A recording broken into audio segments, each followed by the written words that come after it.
Le vin nouveau, c'est l'Évangile qui donne la vie. Le vin nouveau symbolise la nouveauté de l'Évangile, la grâce et la vie nouvelle en Christ. La loi n'est pas niée, mais son rôle est accompli, dépassé comme alliance de condamnation et remplacé par une relation fondée sur la grâce. Le vin nouveau, c'est la grâce de Christ qui inaugure la nouvelle alliance et transforme notre rapport à Dieu. Dans Matthieu 9, verset 17 et Marc 2, verset 22, Jésus parle du vin nouveau et des vieilles outres pour montrer que sa nouveauté ne peut pas être contenue dans des formes anciennes inchangées. L'Évangile est le vin nouveau qui donne véritablement la vie parce qu'il communique la grâce de Christ et renouvelle l'homme de l'intérieur. Le vin nouveau, c'est la vie du royaume. Il ne corrige pas seulement l'ancien, il le dépasse. Il donne une vie transformée, souple, joyeuse et conduite par l'Esprit. L'Évangile est le vin nouveau qui donne la vie, tandis que la loi sans la grâce de Christ ne peut pas sauver. Le vin nouveau de l'Évangile apporte la vie que la loi ne pouvait pas produire. L'idée centrale, c'est que le vin nouveau renvoie à la nouveauté radicale apportée par Jésus-Christ. La venue du royaume, la grâce, la puissance de l'Esprit, est une vie transformée de l'intérieur. Le vieux vin peut représenter l'ancien ordre religieux, les formes anciennes, et toute religion qui garde l'apparence de la piété sans produire la vie. Dans ce sens, l'Évangile n'est pas seulement une amélioration de l'ancien système, il inaugure une nouvelle réalité. Le vin nouveau dans l'Écriture évoque souvent la joie, l'abondance et la fraîcheur de l'action de Dieu. Appliqué à l'Évangile, il signifie que Jésus n'apporte pas seulement un enseignement moral, mais une vie nouvelle, une alliance nouvelle et une présence nouvelle de Dieu parmi les hommes. Le vin nouveau n'est pas d'abord une idée, mais une réalité spirituelle qui vivifie, régénère et transforme. On peut donc dire que l'Évangile est un vin nouveau parce qu'il révèle la grâce gratuite de Dieu, parce qu'il pardonne réellement le pécheur, parce qu'il donne l'Esprit Saint, parce qu'il recrée l'homme de l'intérieur et fait entrer la joie du royaume. Les vieilles outres sont l'image essentielle. Jésus ne dit pas seulement que le contenu est nouveau, il dit aussi que le contenant doit être renouvelé.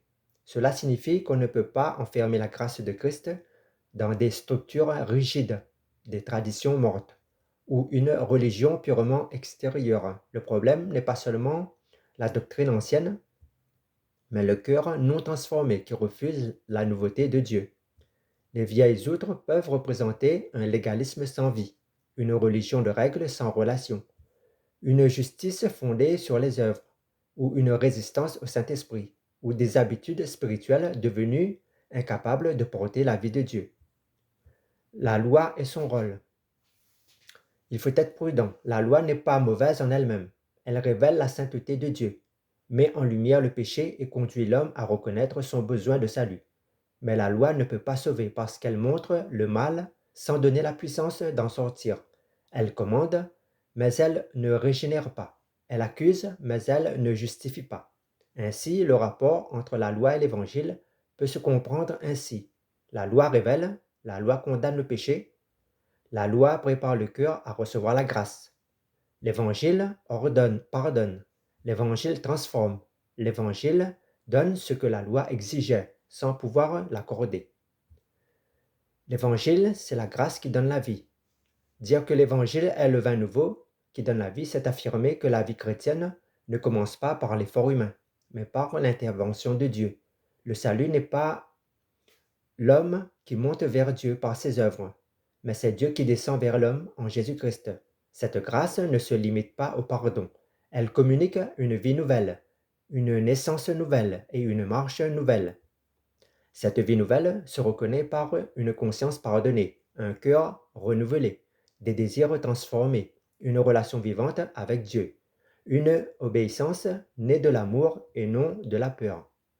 Le contraste principal n'est donc pas seulement entre la loi et l'Évangile, mais entre la lettre et l'esprit, entre la condamnation et la justification, entre l'ancien ordre et la nouvelle création, entre la religion extérieure et la vie intérieure, entre l'effort charnel et la puissance divine. Autrement dit, le vin nouveau de l'Évangile ne remplace pas simplement un système par un autre.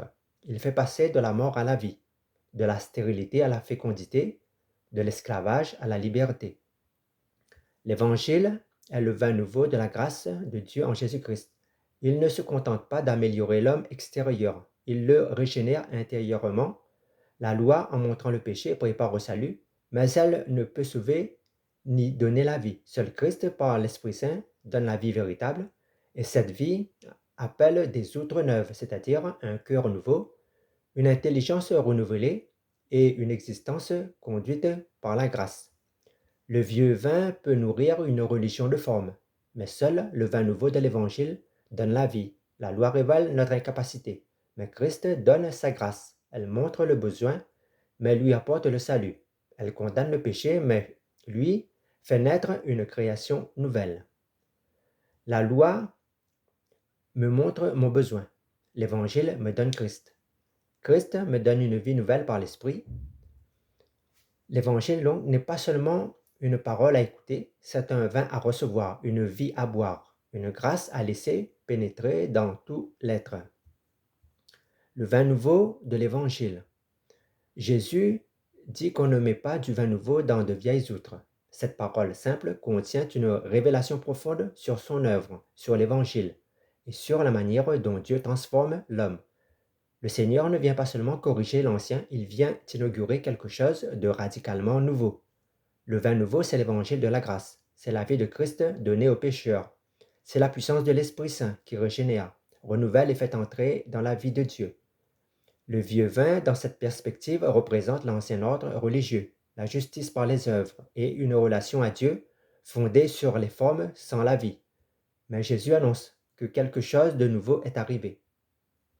Premièrement, la loi révèle, mais elle ne sauve pas. La loi est sainte, juste et bonne. Elle manifeste le caractère de Dieu. Elle montre ce qui est droit, ce qui est pur, ce qui est conforme à la volonté divine. Mais la loi a une limite. Elle peut montrer le chemin sans donner la force de le suivre pleinement. La loi éclaire le péché, mais elle ne délivre pas du péché. Elle condamne, mais elle ne régénère pas. Elle met l'homme devant son incapacité.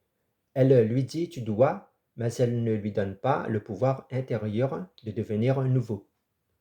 Voilà pourquoi l'homme ne peut pas être sauvé par l'obéissance extérieure.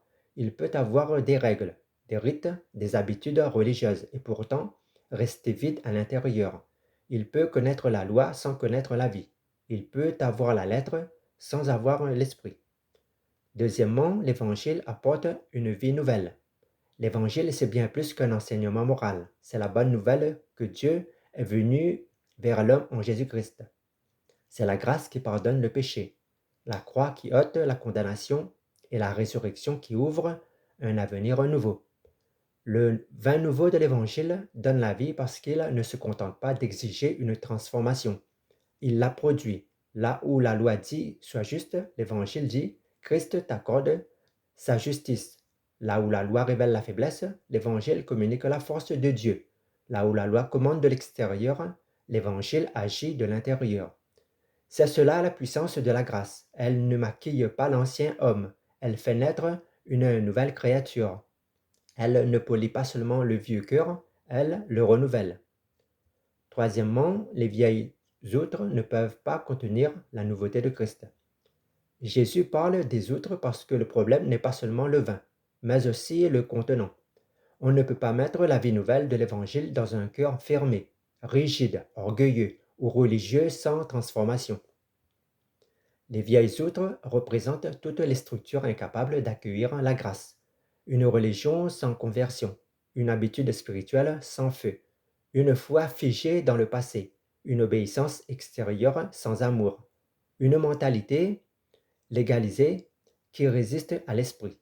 Le vin nouveau demande des œuvres neuves. Cela veut dire que l'Évangile ne change pas seulement notre croyance, il change notre manière d'être. Il ne nous laisse pas tels que nous étions. Il renouvelle nos pensées, nos affections, nos désirs, nos priorités et notre manière de marcher avec Dieu. Ce que le vin nouveau produit dans la vie du croyant. Quand l'Évangile entre dans une vie, il produit des fruits visibles. D'abord, il produit la joie. Le christianisme n'est pas d'abord une lourdeur religieuse, mais la joie du salut. Celui qui a reçu la grâce n'obéit pas par terreur, mais par amour. Ensuite, l'évangile produit la liberté.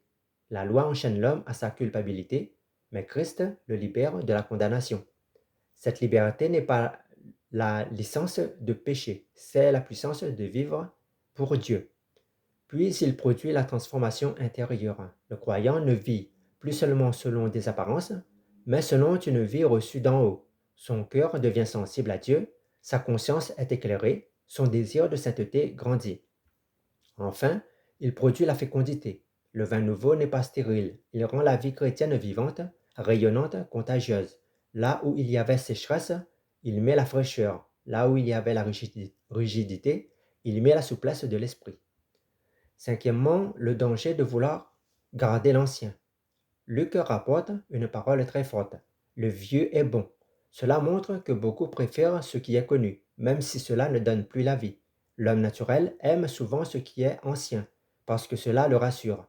Il préfère parfois une religion sans surprise à une grâce qui le bouscule. Mais rester attaché au vieux vin, c'est risquer de manquer la nouveauté de Dieu. Cela peut arriver quand on s'accroche aux formes sans le fond, aux traditions sans la présence, à la loi sans la grâce, au devoir sans la communion, à la réputation religieuse sans la vie du Saint-Esprit. Jésus ne méprise pas l'ancien pour le plaisir de détruire. Il révèle simplement qu'un nouveau temps est arrivé. Le royaume de Dieu n'est pas une retouche de l'ancien système, c'est une intervention souveraine de Dieu dans l'histoire. Cette parole nous interroge personnellement. Est-ce que nous sommes encore une vieille outre, ou nous sommes devenus une outre neuve? Notre cœur est-il disponible à la grâce, ou sommes-nous enfermés dans nos résistances? L'Évangile nous appelle à une conversion permanente, pas seulement au début de la vie chrétienne, mais chaque jour. Nous avons besoin que Dieu casse nos rigidités, qu'il retire nos assurances charnelles, qu'il renverse nos suffisances religieuses, afin de laisser son vin nouveau circuler librement en nous. Une église vivante n'est pas une église qui conserve seulement des habitudes, c'est une église qui porte la présence du Christ. Ce n'est pas une communauté enfermée dans la nostalgie du passé, mais une communauté ouverte à l'action renouvelante de Dieu. Le vin nouveau de l'Évangile de Jésus-Christ, c'est la grâce qui sauve, la puissance qui régénère, la joie qui relève et la vie qui transforme. La loi montre le besoin, mais elle ne donne pas la vie. Christ, lui, donne ce que la loi ne pouvait produire, un cœur nouveau, une conscience purifiée et une marche nouvelle. Alors que la grande question est celle-ci. Sommes-nous prêts à recevoir le vin nouveau de Dieu? Sommes-nous prêts à laisser l'Évangile transformer non seulement nos idées, mais notre être entier? Car là où le vin nouveau est reçu, la vie de Dieu se manifeste. Et là où les outres sont rendues neuves, la grâce peut couler sans obstacle.